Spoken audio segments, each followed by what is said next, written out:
அனைவருக்கும் வணக்கம். கடந்த 24 மணி நேரமா இந்தியா ஒரு மாமனிதரை இழந்து தவிச்சுக்கிட்டு இருக்கு. நாம் உட்பட எல்லா இந்தியர்களும், நம்முடைய சக குடிமக்களும் ஒரு மிகப்பெரிய ஒரு தலைவரை இழந்து வாடிக்கிட்டு இருக்கோம். இந்தியாவின் மிக உயரிய ராணுவ பொறுப்பில் இருக்கும் அவர்தான் இந்தியாவின் முதல் முப்படை தளபதியும் கூட, பிபின் ராவத். நேத்து மதியம் 12 மணியிலிருந்து இப்போ வரைக்கும் நான் பேசிக்கிட்டு இருக்கிற இந்த நேரம் வரைக்குமே எல்லா நியூஸ் சேனலும் இது மட்டும் தான் கவர் பண்ணிக்கிட்டு இருக்காங்க. அதிலே உங்களுக்கு அவர் எவ்வளோ இம்பார்ட்டண்ட்டான ஒரு மனிதர் இந்தியாவில் என்பது எல்லாருக்கும் தெரிஞ்சிருக்கும். இருந்தாலும் நிறைய பேர் ஒரு செய்தியாக தானே சொல்லி பார்த்து கடந்து போயிடுறாங்க. அப்படி தெரியாதவங்க அவரை பற்றி இந்த வீடியோவை முழுசாக பார்த்து தெரிஞ்சுக்கோங்க. நேற்று டிசம்பர் 8, 2021 புதன்கிழமை எல்லாருடைய வாழ்க்கையிலும் அது ஒரு ரொட்டீன் டேன்னு தான் சொல்லி எல்லாரும் அந்த நாளை தொடங்குறாங்க. எல்லாரும் உட்பட நல்லா தொடங்கி போய்கிட்டு இருக்கு. எல்லாருக்கும் அவங்க வேலையை செய்கிறாங்க, எனக்கும் உட்பட. ஜஸ்ட் ஒரு நார்மல் டேவாக பிகின் ஆகுது. திடீர்னு ஒரு மத்தியானம் 12 மணி அளவில் 12 மணி வாக்கில் எல்லா செய்தி சேனல்லையும் பார்த்தீங்கன்னா ஒரு ஹெலிகாப்டர் விபத்து ஆயிடுச்சு. நான் கூட ஆரம்பத்தில் பார்க்கும்போது வழக்கமாக நடக்கிற இந்த பயிற்சி ஹெலிகாப்டர்கள் அது அப்பப்போ ஆக்சிடென்ட் ஆகிறது உண்டு. ஸோ அந்த மாதிரி ஏதோ ஒரு ட்ரைனிங் ஹெலிகாப்டர் ஏதோ ஒன்று ஆக்சிடென்ட் ஆயிருக்கு வெலிங்டனில், ஊட்டியில் அப்படின்னு சொல்லி கடந்து வந்துட்டேன். அப்புறம் ஒரு அரை மணி நேரம் கழிச்சு பார்க்கும்போது ஒரு 12:30 12:45 அந்த மாதிரி டைமில் பார்த்தீங்கன்னா இதில் முப்படை தளபதி பயணம் செய்திருக்கிறாருன்னு சொல்லி ஒரு ரூமர் மாதிரி கிளம்புது. நான் கூட ரூமர் தான் நினச்சேன் ஃபர்ஸ்ட், அது உண்மை இருக்காது அப்படின்னு சொல்லி. அப்புறம் கொஞ்ச நேரம் போக போக ஒரு மணி வாக்கில் என்ன பண்ணுறாங்க, இந்தியன் ஏர்ஃபோர்ஸ் அவங்களுடைய ட்விட்டர் பதிவில் இந்த மாதிரி பிபின் ராவத் அவர்கள் சீஃப் ஆஃப் டிஃபென்ஸ் ஸ்டாஃப் அந்த சாப்பரில் பயணம் பண்ணியிருக்காரு. அவர் கூட 13 பேர் இருந்திருக்காங்க. மொத்தம் ஒரு 14 பேர் போயிருக்காங்கன்னு சொல்லி சொன்ன பிறகு தான் எனக்கு ரொம்ப அதிர்ச்சியாக இருந்துச்சு. அப்போ இருந்து நைட்டு வரைக்குமே பார்த்தீங்கன்னா நான் டிவி முன்னாடி தான் உட்காந்துட்டு இருந்தேன். இன்டர்நெட்டில் எனக்கு தெரிஞ்ச நண்பர்கள் கூட இதை பற்றி கேட்டு என்னென்னு ஆலோசிச்சுட்டு இருந்தேன். இன்னும் சொல்லப்போனால் தொடர்ந்து ஆக்டிவாக தான் இருந்தேன் நேற்று முழுக்க. அதனால தான் என்னால் நேற்றே உடனடியாக இது குறித்து என்னால் உங்கள்கிட்ட வீடியோ போட முடியல. ஃபுல்லாக நிறைய புது அப்டேட்ஸ் வந்துட்டு இருக்கு. நிறைய சோகமான விஷயங்கள்லாம் இதில் எதிர்பார்க்குற விஷயங்கள்லாம் நிறைய நேற்றுலாம் நடந்துகிட்டு இருந்ததுனால ரொம்ப ஒரு ஷாக்கிங் நியூஸ் ஆன்றதுனால என்னால் ரொம்ப டிஸ்டர்ப்டாக ஃபீல் ஆனது நேற்று. ஸோ என்னால் நேற்று வீடியோ பண்ண முடியல. அதனால தான் இன்றைக்கி வந்திருக்கேன் வீடியோ போடுறதுக்கு. ஸோ இந்த வீடியோவில் என்ன பார்க்கலான்னா, முதல்ல இது ஒரு ஆக்சிடெண்ட்டா இல்லை இது வெளியிலேருந்து செய்யப்பட்ட ஏதாவது ஒரு சதி செயலா, இது அதை பற்றின ஒரு ஃபுல் டீட்டெயில்ஸ் பார்க்கலாம் நம்ம. நேற்று டிசம்பர் 8ஆம் தேதி பிபின் ராவத் அவர்கள் டெல்லியிலிருந்து கிளம்பியிருக்காரு. K3602 என்ற விமானம் மூலம் டெல்லியிலிருந்து சூலூரில் இருக்கிற இந்தியன் ஏர்ஃபோர்ஸ் பேஸுக்கு வந்திருக்காரு. அவர் கூட அவருடைய ஒய்ஃபும் வந்திருக்காங்க. அவங்க மிஸ்ஸஸ் மதுலிகா ராவத். இவங்க 2 பேரும் என்ன பண்ணுறாங்கன்னா, சூலூரில் இருந்து MI-17 V5 என்ற ஒரு இராணுவ ஹெலிகாப்டரில் இருந்து சூலூர் படைத்தளத்திலிருந்து குன்னூருக்கு போகிறாங்க. அதாவது வெல்லிங்டன் மிலிட்ரி பேஸ். அங்கே பார்த்தீங்கன்னா இந்திய இராணுவத்தில் பணியாற்றுகிற வீரர்களுக்கு மத்தியில் ஏதோ செமினாரோ ஏதோ ஒரு பேருரை ஆற்றுவதற்கு போயிருக்காங்க. ஸோ அந்த ஸ்பீச் கொடுக்க போகிறதுக்காக தான் இந்த ஃபங்க்ஷன் ரெடி பண்ணியிருக்காங்க. இந்த ப்ரோக்ராம் என்ன பிளான் பண்ணியிருக்காங்கன்னா, 11:45க்கு சூலூர்லேருந்து கிளம்பி 12:20க்கு அவர் அங்கே ரீச் ஆகிருக்கணும். 12:08 அப்படி ஆகும்போது என்ன ஆகுதுன்னா, ஒரு 10 கிலோமீட்டர் முன்னாடி, அதாவது அவங்க போய் ரீச் ஆக வேண்டிய டெஸ்டினேஷன்லேருந்து ஒரு 10 கிலோமீட்டர் முன்னாடி இந்த ஹெலிகாப்டர் போய் நொறுங்கி கிராஷ் ஆயிடுது. அதாவது இவங்க லேண்ட் ஆகிறதுக்கு இன்னும் ஒரு 5 நிமிஷம் தான் தேவைப்படும்னு சொல்கிறாங்க. அதுக்கு முன்னாடி இப்படி ஒரு விபத்து நிகழ்ந்திருக்கு. 12:10க்கு இந்த ஹெலிகாப்டருக்கும் ரேடாருக்குமான அந்த கனெக்ஷன் லாஸ்ட் ஆகுது. ஏடிசி கிட்ட இருக்கிற அந்த தொடர்பு துண்டிக்கப்பட்டதுனால 12:20க்கு இந்த ஹெலிகாப்டர் கிராஷ் ஆனதான் அங்கே இருக்கிற பொதுமக்கள் சொல்லியிருக்காங்க. 12:20க்கு இந்த ஹெலிகாப்டர் கீழே விழுந்து மலையில் விழுந்து நொறுங்கி இருக்கிறதா ரிப்போர்ட்ஸ் சொல்லுது, கிரவுண்ட் ரிப்போர்ட்ஸ். ஸோ உடனே அங்கே இருக்கிற அக்கம் பக்கத்தினர் மக்கள்லாம் ஓடி வராங்க. ஏதோ சில பேருக்கு ஹெலிகாப்டர்னு தெரிஞ்சிருச்சு, சில பேருக்கு ஏதோ ஒரு சம்திங் ஏதோ ஒன்று ஃப்ளையிங் ஆப்ஜெக்ட் ஏதோ ஒன்று விழுந்து நொறுங்கி அங்கே இருக்கிற ஆளுங்களாம் உள்ளே இருந்து கத்திருக்கிறதா அங்கே இருக்கிற பொதுமக்கள் சொன்னாங்க. கத்துறாங்க. சில பேர் நெருப்பில் எரிஞ்சிக்கிட்டு வெளியில் விழுந்ததெல்லாம் சொல்லியிருக்காங்க. உடனே அங்கே இருக்கிற அக்கம் பக்கத்து ஜனல்லாம் தண்ணியெல்லாம் எடுத்து வாளியில் ஊற்றிருக்காங்க. உடனே ஃபயர் டிபார்ட்மெண்ட்டுக்கு ஃபோன் பண்ணியிருக்காங்க. லோக்கல் அட்மினிஸ்ட்ரேஷனுக்கு, போலீஸ்க்கெல்லாம் ஃபோன் பண்ண வச்சு எல்லா ஃபோர்ஸ் எல்லாம் அங்கே வந்திருக்காங்க. ஆனால் கூட அவங்களால மீட்க முடியவில்லை. ஏன்னு பார்த்தீங்கன்னா, ஹெலிகாப்டர் மோதுனதில் அதில் இருந்த எரிபொருள் கசிய ஆரம்பித்ததால் மலை தீ பற்றி எரிஞ்சதுனால யாராலும் கிட்ட நெருங்க முடியல. ஃபயர் டிபார்ட்மெண்ட் வராங்க. அப்புறம் ஒரு 2.5 மணி நேரம் போராடி 2.5 மணி நேரம் கழிச்சு கிட்டத்தட்ட ஒரு 2:30 மணிக்கு தான் மொத்தத்தையும் அணைக்க முடிஞ்சிச்சின்னு சொல்லியிருக்காங்க. இந்த விஷயம் இந்தியா முழுக்க காட்டுத்தீ மாரி பரவ ஆரம்பிச்ச பிறகு, ஒட்டுமொத்த மீடியாவோட அட்டென்ஷன் இந்த பக்கம் திரும்புது. உடனே ராஜ்நாத் சிங் அவர்களுக்கு இந்த தகவல் போன பிறகு, அங்கிருந்து அவர் எல்லாருக்கும் போய் தெரிவிக்கிறார். முக்கியமா பிரதமருக்கு போய் நேரடியா பிரதமர் மந்திரி அலுவலகத்துக்கு போயிட்டு பிரைம் மினிஸ்டருக்கு தெரிவிக்கிறாங்க. அஜித் தோவல் அவர்கள் இருக்கார் பக்கத்துல. எல்லாருமே பேசி ஆலோசிச்ச பிறகு, உடனடி நாடாளுமன்றத்துல தெரிவிக்கலாம்னு சொல்லி முயற்சி எடுக்கும்போது, வேணாம்னு சொல்லி நாளைக்கு சொல்லலாம் அப்படின்னு சொல்லி, அதாவது இன்னைக்கு நேத்து நடந்தத நான் சொல்றேன். இன்னைக்கு தாக்கல் செய்யலாம் அறிக்கையை சொல்லி கைவிட்டுட்டாங்க. உடனடியா ராஜ்நாத் சிங் அவர்களோட வரதா இருந்துச்சு. ஆனா கடைசி சமயத்துல அது ரத்து செய்யப்பட்டு விட்டது. உடனே என்ன பண்ணாங்கன்னா, ஏர் சீஃப் மார்ஷல் விமானப்படை தளபதி அனுப்பி வச்சாங்க. இங்கிருந்து தமிழ்நாடு டிஜிபி சைலேந்திர பாபு அவர்கள், தமிழ்நாடு முதலமைச்சர் மு.க. ஸ்டாலின் அவர்கள் ஸ்பாட்டுக்கு போயிருந்தாங்க. கிட்டத்தட்ட 2.5 மணி நேரம் கழிச்சு தான் வந்து பார்த்தீங்கன்னா, தீ அணைக்கப்பட்ட பிறகு நிறைய பேரோட உடல்களை வந்து மீட்டெடுத்தாங்க. அதுல பாதி பேர் வந்து அங்கேயே தீயில எரிஞ்சு கருகி இறந்துட்டாங்கன்னு சொன்னாங்க. சில பேர் கொண்டு போனாங்க. 14 பேர்ல வந்து பார்த்தீங்கன்னா, கடைசியா வந்து 13 பேர் இறந்து போயிட்டாங்க. ஒருத்தர் மட்டும் தான் இன்னும் உயிரோடு இருக்கிறார். வேற யாரும் இல்ல, வருண் சிங். இவர் தான் அந்த ஹெலிகாப்டர் ஓட்டிய pilot, group captain Varun Singh. இவர் மட்டும் தான் இப்போ உயிருக்கு போராடிக்கிட்டு இருக்காரு. இதனைத் தொடர்ந்து நிறைய தீக்காயங்கள் ஏற்பட்டதுனால அவர் குன்னூர்ல இருந்து இப்போ பெங்களூருக்கு டிரான்ஸ்போர்ட் பண்ணியிருக்காங்க. பெங்களூர்ல கொண்டு போயிட்டு அங்க இருக்கிற மிலிட்டரி ஹாஸ்பிட்டல்ல அவருக்கு ட்ரீட் பண்ணணும்னு சொல்லி முடிவெடுத்திருக்காங்க. இந்த MI-17 V5 ஹெலிகாப்டர் பார்த்தீங்கன்னா, ஒரு மிகவும் மேம்பட்ட ஒரு அட்வான்ஸ்டு தொழில்நுட்பங்கள் கொண்ட ஒரு ஹெலிகாப்டர். முக்கியமா பார்த்தீங்கன்னா, VVIPs எல்லாருமே வந்து டிராவல் செய்யக்கூடிய ஒரு ஹெலிகாப்டர். நிறைய ரெஸ்கியூ பண்ற இடத்துலலாம் வந்து பார்த்தீங்கன்னா, இந்த சாப்பர் வந்து எல்லாரும் ஸ்பாட் பண்ணலாம். சென்னை ஃப்ளட்ஸ்ல, உத்தரகாண்ட் ஃப்ளட்ஸ்ல, இன்னும் இந்தியாவுல எங்க ஒரு வெள்ளம் ஏற்பட்டாலும், எந்த ஒரு பூகம்பம் எது வந்தாலும் சரி, மீட்பு பணிகள்ல இந்த ஹெலிகாப்டர் சிறப்பா செயல்படக்கூடியது. எல்லா VVIPங்களும் including president, prime minister, cabinet ministers எல்லா VVIPஸும் பயன்படுத்தக்கூடிய ஒரு செக்யூர்டு ஒரு சாப்பர் தான் இந்த MI-17 V5. அப்படி இருக்கக்கூடிய இந்த சாப்பர் ஏன் இப்படி ஆச்சுன்றது தான் இப்போ கேள்வி எழுது. கசான் என்ற ஒரு ரஷ்ய நிறுவனம் தயாரிச்சு கொடுத்த இந்த ஹெலிகாப்டர் 2018 போட்ட டீல் படி 13 கொள்முதல் பண்ணி கிட்டத்தட்ட ஒரு 150 ஹெலிகாப்டர்ஸ் நம்மளுடைய சர்வீஸ்ல இருக்கு. ஆஸ் ஆஃப் 2018 மணிக்கு 260 கிலோமீட்டர்கள் வேகத்தில் பயணம் செய்யக்கூடியது. 6000 மீட்டர் உயரம் வரைக்கும் போகக்கூடியது. விஐபிக்கு ப்ரொடெக்ஷன் கொடுக்குற மாதிரி எல்லாமே வந்து புல்லட் ப்ரூஃப் கிளாஸால் ஆன ஒரு ஹெலிகாப்டர்னு சொல்கிறாங்க. 36 பேர் வரைக்கும் இதில் பயணம் செய்ய முடியும் சொல்லப்பட்டிருக்கு. இவ்வளவு இருந்து கூட ஏன் இந்த ஹெலிகாப்டர் அங்கே ஃபெயில் ஆச்சுன்றது தான் ஒரு கேள்வி. நிறைய பேர் சொல்கிறாங்க, இன்னும் சொல்ல போனால் மிலிட்ரி எக்ஸ்பர்ட்ஸ் உட்பட ஹெலிகாப்டர் ஓட்டின முன்னாள் பைலட்டுகள் எல்லாரும் சொல்கிறாங்க என்னன்னா, அங்கே ஏற்பட்டிருக்கிற மிஸ்ட் இந்த ஃபாக்னாலலாம் வந்து போய் இந்த ஹெலிகாப்டர் இடிச்சிச்சின்னு சொல்கிறதெல்லாம் வந்து ஏற்றுக்க முடியாது. ஏன்னா அந்த விமானி வந்து பார்த்தீங்கன்னா, நிறைய மணி நேரம் ஆல்ரெடி இந்த ஹெலிகாப்டரில் நிறைய வாட்டி வந்து கீழே இருந்து மேலே போய் வந்திருக்காரு. சூலூர்லேருந்து குன்னூருக்கு வந்து ரொட்டீனாக போகிறது தான். ஸோ அவருக்கு ரூட்டும் தெரியும். நிறைய ஃப்ளைட் ஹவர்ஸ் வச்சிருக்காரு. நிறைய எக்ஸ்பீரியன்ஸ் இருக்குது. ஸோ வந்து இது வந்து வெறும் ஒரு ஆக்சிடெண்ட்டாக வந்து அந்த நோக்கத்தில் அந்த கோணத்தில் நம்மளால் பார்க்க முடியாது. விசாரணைக்கு உத்தரவு சொன்னாங்க.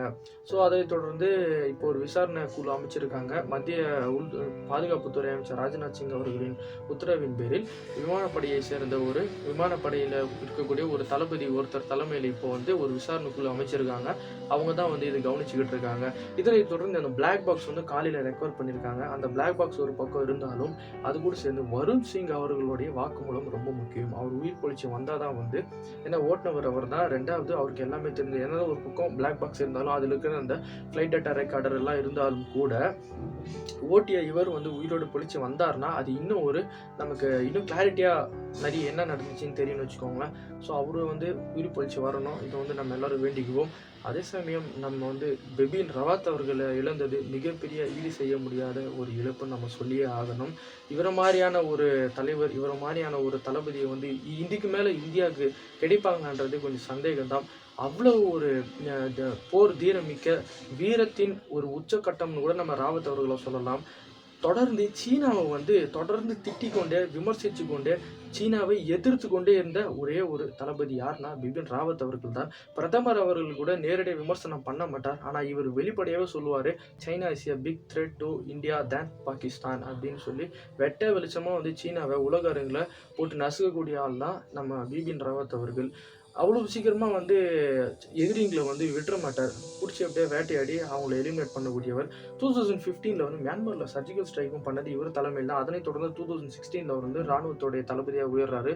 16 17 18 வரைக்கும் இருக்காரு. 2019 வந்து சீஃப் ஆஃப் டிஃபென்ஸ் ஸ்டாஃப்ன்ற முப்படை தளபதிக்கான ஒரு பதவி உருவாக்கப்பட்டு, கார்கில் போரில் நம்ம 99 சறுக்கணும். ஸோ அதுக்கப்புறம் என்ன பண்ணலாம்னு சொல்லி ஆலோசிச்சப்போ, தொடர்ந்து இந்த பீரியட் ஆஃப் இயர்ஸில் வந்து பார்த்தீங்கன்னா, நமக்கு ஒரு சீஃப் ஆஃப் டிஃபென்ஸ் ஸ்டாஃப் வேணும், முப்படை தளபதி வேணும்னு சொல்லி கோரிக்கை வச்சாங்களே தவிர யாருமே நிறைவேற்றல.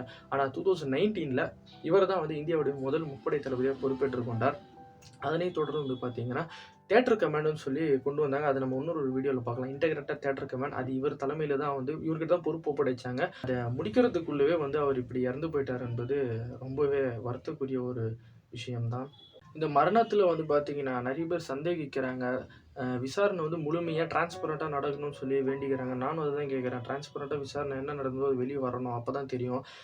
இவ்வளோ பெரிய ஒரு விவிஐபி வந்து சாதாரணமா உயிரிழக்கிறதெல்லாம் வந்து இந்தியாவுல வந்து சாதாரண விஷயம் கிடையாது.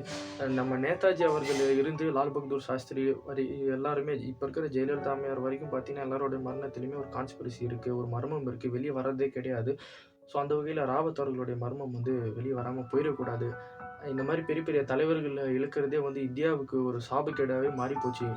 சர்ச்சைக்கு பெயர் போன சுப்பிரமணிய சாமி அவர்கள் சொல்லியிருக்காரு, இதில வந்து உச்சநீதிமன்றத்துடைய நீதிபதிங்க தலையிட்டு விசாரணை பண்ணி, உரிய விவரத்த வெளிய மக்களுக்கு சொல்லணும். உண்மை என்னன்னு மக்களுக்கு சொல்லணும்னு சொல்லியிருக்காரு. ஏன்னா, இதே மாதிரி தான் வந்து பார்த்தீங்கன்னா, தைவானுடைய ராணுவ தளபதி ஜனவரி மாசம் 2020 ஜனவரி மாசத்துல இதே மாரி ஒரு ஹெலிகாப்டர் கிராஷ்ல இறந்தாரு. பிளாக் ஹாக் ஹெலிகாப்டர்ல. அவர் கூட பயணம் செஞ்ச 7, 8 பேரும் செத்து போயிட்டாங்க. ஆனா, அதுக்கு பின்னாடி சைனா இருக்கிறத சுப்பிரமணிய சாமி சொன்னாரு. ஏன்னு வந்து பார்த்தீங்கன்னா, இந்த மாரி சைபர் அட்டாக் பண்றதுல சைனா வந்து இன்னைக்கு உலகத்தில நம்பர் 1 கூட சொல்லலாம். ஸோ, அது மூலமா இந்த ஹெலிகாப்டர் ஏதாவது செய்திருக்கக்கூடும். ஏவியானிக் சிஸ்டம் எதனா பாதிக்கப்பட்டிருக்கும். இதனால வந்து கண்ட்ரோல் லாஸ்ட் ஆகி போய் ஹிட் பண்ணியிருக்கலாம் மவுண்டெயின்ஸ்லன்னு சொல்லியும் சொல்றாங்க. ஸோ, இதில வந்து ஏன்னா தொடர்ந்து சைனா மேல கடுமையா குற்றச்சாட்டுகள் வைக்கக்கூடியவர். டோக்லாம் ஸ்டாண்ட் ஆஃப் அப்பலாம் வந்து பார்த்தீங்கன்னா, அவ்வளோ கடுமையா எதிர்த்தவர். இப்ப கூட ரீசென்ட்டா 2 மந்த்ஸ் பிஃபோர் கூட சைனாவுக்கு நேரடியா ஒரு எச்சரிக்கை குடுத்தவர் தான் பிபின் ராவத் அவர்கள். ஸோ, இவ்வளோ பெரிய ஒரு எதிரிய வந்து வீழ்த்துறதுக்கு சைனா வந்து கண்டிப்பா யோசிப்பாங்க. கண்டிப்பா செயல்படுத்தவும் முயற்சிப்பாங்கன்றதுல எந்த மாற்று கருத்தும் இல்லை. எல்லா நாடுகளும் வந்து பார்த்தீங்கன்னா, இரங்கல் தெரிவிச்சுட்டாங்க. ஆனா சைனா மட்டும் இன்னும் கூட வாயே திறக்கல. ஸோ, பார்த்துக்கோங்க. அவங்களுக்கு வந்து இப்ப குஷியா இருக்கும் சொல்லப்போனா சைனாவுக்கும், பாகிஸ்தானுக்கும். இப்ப நிஜமாவே பார்த்தீங்கன்னா, இது நமக்கு ஏற்பட்ட ஒரு பேரிழப்பு. இவர் ஒரு போர் வியூக சக்கரவர்த்தின்னு கூட நம்ம சொல்லலாம். சீனாவுக்கு சிம்ம சொப்பனமா இருந்தவர். இவர் இழந்தது வந்து நம்ம மிகப்பெரிய ஒரு ஈடு செய்ய முடியாத இழப்பு. இப்ப இவரோட இடத்துல வந்து இதே முப்படை தளபதி பதவியில வந்து அடுத்து வந்து நம்முடைய Indian army chief general Naravane அவர்கள தான் போடுவாங்கன்னு சொல்லி பேசிக்கிட்டு இருக்காங்க. முடிவெல்லாம் எடுத்துட்டாங்க. இன்னும் ஓரிரு நாள்ல தெரிய வரும். இதுக்கான கேபினட் கமிட்டி மீட்டிங் நேத்து ஈவினிங் 6 மணிக்கு நடந்துச்சு. இதுல வந்து நம்முடைய பாரத பிரதமர் மோடி அவர்கள், அமித்ஷா அவர்கள், ராஜ்நாத் சிங், நிர்மலா சீதாராமன் அவர்கள், சுப்பிரமணியம் ஜெய்சங்கர் அவர்கள், வெளியுறவுத்துறை செயலாளரான சிலர் மற்றும் அஜித் தோவல் அவர்கள் இன்னும் சில பேர்லாம் இருந்தாங்க. அந்த வீடியோ பார்த்தீங்கன்னா, அது ரொம்ப கண்கலங்கும் உங்களுக்கு. அவங்களே வந்து எப்பயுமே கலகலன்னு இருக்கக்கூடிய ஒரு கேபினட் கமிட்டி ஒரு வார் ரூம்ல எப்படி இருப்பாங்களோ, எப்பயுமே வந்து அங்க இவருக்குன்னு ஒரு சீட் இருக்கும். பிபின் ராவத் அவர்கள் இருப்பார். ஆனா இந்த வாட்டி அவங்க திடீர்னு ஏற்பட்ட ஒரு இழப்பு யாராலுமே தாங்கிக்க முடியல. இனிமே அந்த இடத்த யாராலுமே மாத்த முடியாது. அவங்களுடைய முகங்கள் பார்த்தீங்கன்னா, நம்ம நாட்டு தலைவர்களோட முகங்கள் பார்க்கும்போது ரொம்ப சோகமா இருந்துச்சு. ரொம்ப சோர்ந்து போய் ஏமாந்து போன மாரி இருக்காங்க. ரொம்ப பார்க்கறதுக்கே அரசியலுக்கெல்லாம் ஒரு பக்கம் விமர்சனங்கள் வந்தா அதெல்லாம் அப்பாற்பட்டு பார்க்கும்போது அவங்க தான் நம்முடைய தலைவர்கள். ஸோ அவங்களுடைய முகங்கள பார்க்கறதுக்கு நமக்கு ரொம்ப கஷ்டமா தான் இருக்கு. பிபின் ராவத் அவர்கள் இந்த மாதிரி விபத்துல சிக்கிறது புதுசு இல்ல. 2015ல நாகாலாந்துல இருக்கிற டிமாப்பூர் என்ற இடத்துல வந்து சேட்டக் ஹெலிகாப்டர்ல வந்து இதே மாதிரி ஒரு விபத்து ஏற்பட்டுச்சு. ஆனா அப்போ அவர் வந்து உயிர் பொழைச்சிட்டாரு. 6 வருஷம் கழிச்சு மறுபடியும் வந்து இதே மாதிரி ஒரு விபத்துல சிக்கி அவர் துரதிர்ஷ்டவசமா உயிரிழந்துட்டார். குரூப் கேப்டன் வருண் சிங் அவர்கள் தான் இப்போ உயிருக்கு போராடிக்கிட்டு இருக்கார். அவர் வந்து ரொம்ப ட்ரெயின்டு பைலட்ன்னு உங்களுக்கு சொல்லியிருந்தேன். அது மெய்ப்பிக்கும் விதமா இன்னொன்னு சொல்றேன் கேளுங்க. இஸ்ரோவுடைய ககன்யான் திட்டம், அதாவது இந்தியாவுடைய first human space flight program. இதில செலக்ட் பண்ணியிருக்கக்கூடிய ஒரு 3 பேர் வந்து ரஷ்யால போய் ட்ரெயின் ஆயிட்டு இருக்காங்க. ரஷ்யா தான் வந்து இவங்களுக்கு பயிற்சி குடுத்துட்டு இருக்காங்க. அடுத்த வருஷம் வந்து நம்முடைய நாட்டு வீரர்கள் 3 பேர் விண்வெளிக்கு போறாங்க. இதில வந்து குரூப் கேப்டன் வருண் சிங் அவர்களும் தேர்ச்சி பெற்றிருந்தார் என்பது ரொம்ப குறிப்பிடத்தக்க ஒரு விஷயம். ஸோ ஸ்பேஸ்க்கே போற அளவுக்கு ட்ரெயின் ஆன இவரு, எப்படி ஒரு ஹெலிகாப்டர போய் கிராஷ் பண்ணியிருப்பான்றதுல பெரிய ஒரு சந்தேகம் எழுப்புது. இது மாரியான ஆதாரங்கள் தான் வந்து, இது பின்னாடி மர்மம் இருக்கோ அப்படின்னு சொல்லி, இது பின்னாடி சதி இருக்கோ அப்படின்னு சொல்லி நமக்கு யோசிக்க தோணுது. ஏன்னா வந்து பார்த்தீங்கன்னா, இவர் வந்து வெதர் சரியில்லன்னு சொல்லிட்டாங்க. சூலூர்லேருந்து நம்ம ரோட்லயே போலான்னு சொல்லி தான் பிளான் இருந்ததா சொல்றாங்க.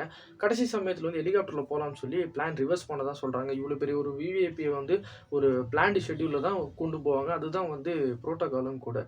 திட்டமிடல் கரெக்ட்டா இருக்கும். ஸோ, அத பத்தி தான் புரோட்டோகால் ஃபாலோ பண்ணி ஒரு விவிஐபிய டிரான்ஸ்போர்ட் பண்ணுவாங்க. இப்படி எடுத்ததும் மாரி திடீர்னு கார்ல போலான்னு சொல்லிட்டு, ரோட்ல போலான்னு சொல்லிட்டு, திடீர்னு இந்த மாரி வேணான்னு சொல்லி சாப்பர்ல போலான்றதெல்லாம் வந்து நம்மள நெறைய சிந்திக்க வைக்குது. நெறைய சந்தேகத்த எழுப்புதுன்னு சொல்லலாம். இப்படிப்பட்ட ஒரு மிகப்பெரிய ஒரு தலைவர் ராவத் இருந்தது வந்து ஈடு செய்ய முடியாத ஒரு இழப்பு. இவர் வந்து பார்த்தீங்கன்னா, அமெரிக்காவுக்கு போனாரு. இன்னும் நெறைய நாடுகளுக்கு போயிருக்காரு. இந்தியாவுடைய இராணுவ உறவை வந்து மேம்படுத்தணும், வலிமைப்படுத்தணும்னு சொல்லி எல்லா நாட்டுக்கும் பயணம் செஞ்சவர். இன்னைக்கு எல்லா நாட்டு ராணுவ தளபதிகளும் வந்து ரொம்ப இரங்கல் தெரிவிக்கிறாங்க. இவர் வந்து ஒரு ஸ்ட்ராட்டஜிக் பார்ட்னர். இவர் இழந்தது வந்து எங்களுக்கே ரொம்ப பாதிக்குதுன்னு சொல்லி நிறைய நாட்டு ராணுவ தளபதிகள்லாம் வந்து அவங்களுடைய இரங்கல் செய்தியை சொல்லியிருந்தாங்க. இந்தியாவுக்காக வந்து எந்நேரமும் உழைச்சு கொண்டிருந்த ஒரு மாவீரர் இப்போ இல்லைன்றதெல்லாம் சத்தியமாக என்னால் ஏற்றுக்கவே முடியல. நான் வந்து காலேஜ் படிக்கிற காலகட்டத்திலேருந்தே பார்த்துக்கிட்டு இருக்கேன். ஒரு 6, 7 வருஷமாவே வந்து இவரை பார்த்துக்கிட்டு இருக்கேன். சடனாக திடீர்னு காணாம இவர் இறந்து போயிடுவாருன்னா வந்து என்னால் யோசிச்சு கூட பார்க்க முடியல. என்னால் பேசுறதுக்கு வார்த்தை கூட இல்லை சொல்லப்போனால். இப்படி ஒரு தலைவரை வந்து நம்ம இழந்தது வந்து நிச்சயமாக ஈடே செய்ய முடியாது. ஆனால் இதையும் வந்து சில பேர் வந்து கேலி கூத்தா பார்க்குறாங்க, கொண்டாடுறாங்க. நான் உள்நாட்டுக்குள்ளே இருக்கிற சில அந்நிய சக்திகள்லாம் வந்து பார்த்தீங்கன்னா, இவங்கெல்லாம் வந்து என்ன சொல்கிறதுனே தெரியல நமக்கு. இப்போ கூட வந்து நான் தேசபக்தி இருந்தாலே வந்து அவங்க ஒரு மாதிரி தான் பார்க்குறாங்க. சில பேர் போடுறாங்க, பிபின் ராவத் இறந்தா இறந்துட்டு போட்டோம், ராணுவ வீரனா இறந்து தானே ஆகணும் அப்படிலாம் அசால்ட்டாக அலட்சியமாக சொல்லிட்டு போகிறாங்க. ஏன்னா அவங்களுக்கு வந்து இவருடைய அருமையும் இவருடைய ஒர்த் என்னன்றதெல்லாம் அவங்களுக்கு தெரியாது. சும்மா கிடையாதுங்க. 43 years of service to the nation. 43 வருஷம் அனுபவம். இவருடைய மரணம் என்பது 43 வருஷம் அனுபவம். இந்தியன் ஆர்மியில் நவீன ஆயுதங்களை, நவீன வியூகங்களை வகுத்து கொடுத்தவர் தான் பிபின் ராவத் அவர்கள். சும்மா கிடையாது. ஒரு இராணுவத்தின் வலிமையை உலகளவில் நம்ம கொண்டு போனோம்னா அதுக்கு என்னென்ன செய்யணும்னு எல்லா முயற்சியும் செய்தவர். இறுதி மூச்சு வரைக்குமே இந்தியன் ஆர்மியை ஒரு நம்பர் 1 ஆர்மியை மாற்றணும்னு சொல்லி முயற்சி எடுத்தவர் இவர். இப்படிப்பட்ட ஒரு தலைவருக்கு இப்படி ஒரு மோசமான ஃபேர்வெல் வந்து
இன்வெஸ்டிகேஷனோட ரிப்போர்ட் வெளியே வரணும். உண்மை வெளியே வந்தால் தான் வந்து என்ன நடந்திருக்கு, இது பின்னணியில் யார் இருக்காங்கன்றதெல்லாம் நமக்கு தெரிய வரும். ஒரு சிறந்த இராணுவ வீரன் தேசிய கொடியை ஏந்துபவனாக இருக்க வேண்டும் அல்லது தேசிய கொடியை சுமப்பவனாக இருக்க வேண்டும். இந்த பழமொழியை சொன்னவர் chief of defence staff Bipin Rawat அவர்கள் தான். அவர் சொன்னது போலவே தன்னுடைய உடலில் இந்த மூவர்ண கொடியை சுமந்து சென்று அவர் சொன்னதை போலவே செய்து காட்டியவர். இவரின் இந்த இழப்பு ஈடு செய்ய முடியாத ஒரு பேரிழப்பு. இந்தியன் ஆர்மிக்கு மட்டும் இல்லாமல் ஒட்டுமொத்த இந்தியாவுக்குமான ஒரு இழப்பு.